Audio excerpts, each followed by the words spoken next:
Hey guys, so we are just walking into the Vivaldi's Four Season concert. But look how cool it is. Just waiting in line, but walking up the stairs here to get our tickets. But look how fantastic this place already looks. Here we are inside the concert hall. Just wanted to show you a little bit around. So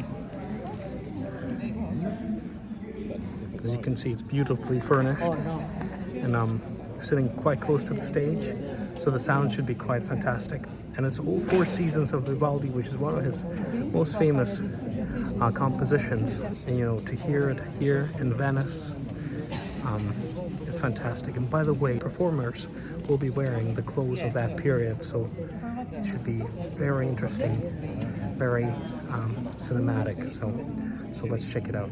So something really cool about this place, which is called Scuola Grande di San Teodoro, that this is a place to the oldest in the city brotherhood dedicated to Saint Theodore.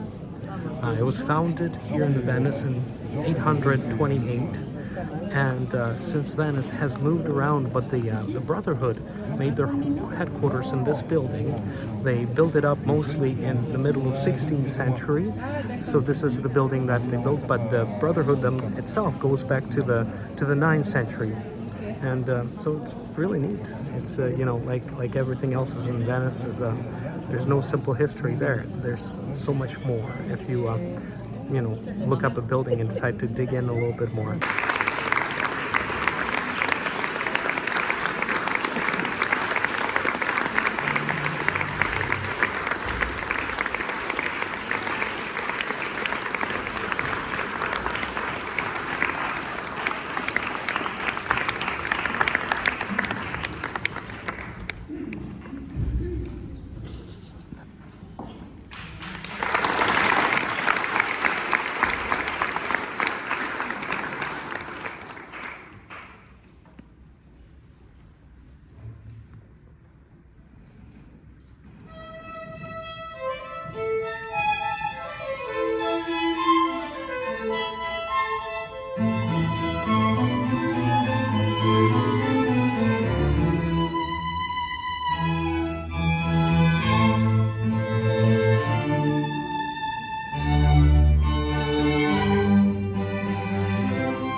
wow, that was fantastic. I'm still lost for words. Just incredible. You know, my mom was in the audience too, and she actually cried, and you know, I didn't cry, but like I felt goosebumps listening to that music, especially that summer piece and the winter piece. You know, it's been my dream to listen to Vivaldi's Four Seasons in natural. You know, just to hear them for yourself here in a live orchestra. Like, it's just fantastic. You know, I have so many emotions going through my head right now. But you know, first of all, I wanted to say, you know, you might listen to it in audio or something like that, but when you listen to it in live performance, you can distinguish each instrument playing. You know, like for example, if you look at the second violin or third violin, you can clearly hear them by looking at the person that plays them. It is sort of, the sounds become distinguishable, and you can hear that piece. So the music is just you perceive it so much more complexly and fully. And of course, you know, just to see how they interact. You know, like each musician would do his part and then be silent and then do his part, right? So it's not like a continuous thing. It's more of like a game of it's like a game between them. You know, they you know, somebody does their piece, then the other person does their piece, and they play with each other, right? It's and to listen to professionals like these is amazing, because they're so good at doing it in unison that, you know, it almost feels like, you know, like they're making love. You know, that's how unified it sounds, and just fantastic. Like, the impression that I have is just like huge. And you know, and just to think that, you know, we were listening to here in the city where Antonio Vivaldi was born. So he was born in Venice in the middle of 17th century, right when Baroque style was at its highest. So you're listening to his music in his city, in the building that he probably visited during his life. You know, and walking these streets, we're here in the Plaza right outside the concert hall, and you know, he definitely strolled these streets. So, you know, 300 some years on, you know, people still remember this amazing composer. They honor him. And what a gift he's given to the city itself. You know, and he had an interesting life himself. I mean, he was born here. But at the age of 15, he actually started to learn how to be a priest, and he became one. By the age of 25, he was ordained as a Catholic priest, and he did masses. So he's not just a composer; he's also a religious, deeply religious person.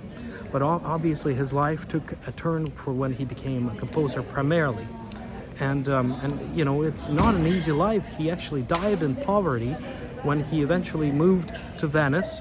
He thought that a king at the time that lived there would protect him, he would be under his protection. So that would mean he would get a salary and living accommodations from the king. But then when he got to Venice, shortly after, king died, and he was left without that protection. And then he passed away. And so he passed away actually not a rich man, rather in poverty. So, you know, it is a somewhat tragic life. But what a gift to a humanity from Antonio Vivaldi. Just incredible. And what I wanted to say specifically about this piece is that, you know, Four Seasons, you know, the audience was diverse. There was young people, and there was middle-aged people, and older people, and I think, you know, different music pieces speak differently to different ages, and so there's something for everybody in this concert. You know, you know, Italians, they're the jovial people, but you know, each different piece speaks to different age, and it ignites different emotions depending on where in life, what stage in life you're in. And so it's just such a unique thing, and just to hear it in full by such virtuosos is just amazing. So I highly suggest that if you come to Venice, you take your time. It's something like $35 for a student, or 35 euros for a student, or 50 euros for an adult, but you will not regret this. If you ever gonna listen to Vivaldi's Four Seasons, might as well do it in his city, in Venice. So check it out, you'll love it. Well, we are just walking around night Venice, which is really a unique experience because it's so much different than a day Venice. There's barely any people. We're at the St. Marco square, and yeah, there's, like, as you can see, there's not many people, but look how beautiful it is. Look at this, guys. Venice. I now understand why they call it the most romantic city in the world.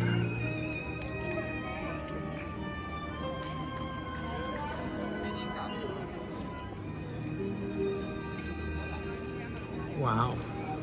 We're actually here when the bells are chiming the midnight, so you can hear it. It's coming from the tower here in St. Marco's. I just want you to look at this.